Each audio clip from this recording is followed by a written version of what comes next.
দলের কর্মসূচির প্রচার চলাকালীন সিপিএম কর্মীদের ওপর দুষ্কৃতী হামলা, সেই সাথে গাড়ি ভাঙচুর, মারধর সিপিআইএম কর্মীদের। অভিযোগে তীর তৃণমূলের দিকে। রবিবার এই ঘটনায় চাঞ্চল্য ছড়ালো নদিয়ার শান্তিপুর থানার বাগদেবীপুর এলাকায়। জানা গিয়েছে, হরিপুর অঞ্চল কমিটির তরফে বাংলা বাঁচাও অভিযানকে সামনে রেখে সকাল থেকে একটি 4 চাকা গাড়িতে করে প্রচারে নামে ওই এলাকার সিপিআইএম কর্মীরা। রবিবার সকাল 11টা থেকে শুরু হয় তাদের প্রচার অভিযান।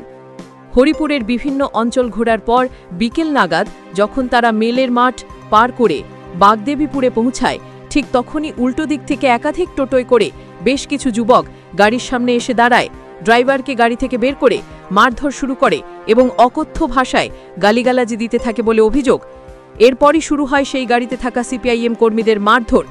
প্রচারের মাইক এবং গাড়ি ভাঙচুর করা হয়। বেশ কয়েকজন কর্মী প্রাণ ভয়ে ঘটনাস্থল ছেড়ে পালিয়ে যায়।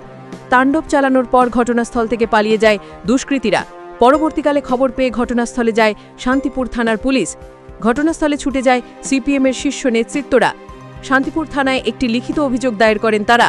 সিপিআইএম নেতৃত্বের অভিযোগ, এই ঘটনার পিছনে শাসক দল তৃণমূল কংগ্রেস দায়ী। তৃণমূল কংগ্রেসের দুষ্কৃতীরা এই ঘটনা ঘটিয়েছে।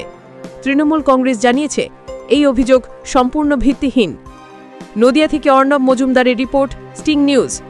ঘটনাটা আমরা বাংলা বাঁচাও যাত্রা শুরু হয়েছে, উত্তরবঙ্গ থেকে দক্ষিণবঙ্গে আসবে, তার প্রচারের অঙ্গ হিসাবে আমরা হরিপুর গ্রাম পঞ্চায়েতের অভ্যন্তরে হরিপুরের কর্মীরা প্রচার শুরু করেছি। হরিপুর মিদ্যেপাড়া থেকে বেলা 11টা-12টা নাগাদ আমরা হরিপুর ওই চত্বরে শেষ করে, আমরা নীলকুঠি শেষ করে, হরিপুর শেষ করে, মিলের মাঠ শেষ করে বাগদেবীপুরের মোড়ে পৌঁছেছি। বাগদেবীপুরের মোড় থেকে আমরা জামলাডাঙ্গার উদ্দেশ্যে ওই পথ দিয়ে ঘুরে আসব। সেই টাইমে বাগদেবীপুর মোড় থেকে 4টে-5টা বাড়ি যে আগিয়ে গিয়েছি, 3-4টে টোটো এসে আমাদের গাড়ির উপর হামলা, আমাদের ড্রাইভারকে বার করে নেয়।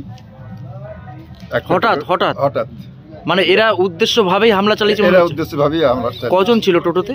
টোটোতে ঠিক সঠিক খেয়াল করিনি, 4-5 জন। আমাদের ওদের হাতে কি কিছু ছিল? লাঠি রড? না, লাঠি রড দেখিনি।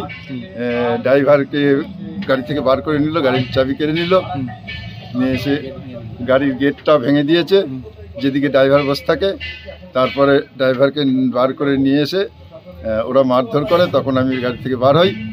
আমাদের শান্তিপুর নেতৃত্বকে আমি ফোন করছিলাম, আমার ফোন। তারপরে ওরা কি করলো? ওরা ওখানেই ছিল? ওখানেই ছিল। আমার ফোনটা আপনাদের কি গালাগালি করছিল? হ্যাঁ, গালাগালি তো করেছি। তারপরে যখন ফোন করছিল এইরকম, তারপর আমি তো আমার ফোন কেড়ে নেওয়ার উদ্দেশ্যে তারা আমাকে আক্রমণ করলো। আমি ছিটকে বারে পাশের এক বাড়িতে ঢুকে আমি নেতৃত্বকে ফোন করলাম। করার পরে পাশের বাড়ির লোক আর আমাকে ভারতে দিয়ে বাড়িতে পাশের বাড়ির লোক যে বাড়িতে ঢুকেছিলাম তারা আমাকে ভারতে দিইনি। আচ্ছা, পুলিশ এসেছিল এখানে? আমি এখানে এসেছিল খবর পেয়েছি। কি মনে করছেন তারা কোন দলের হতে পারে? তারা বিরোধী দলের লোক।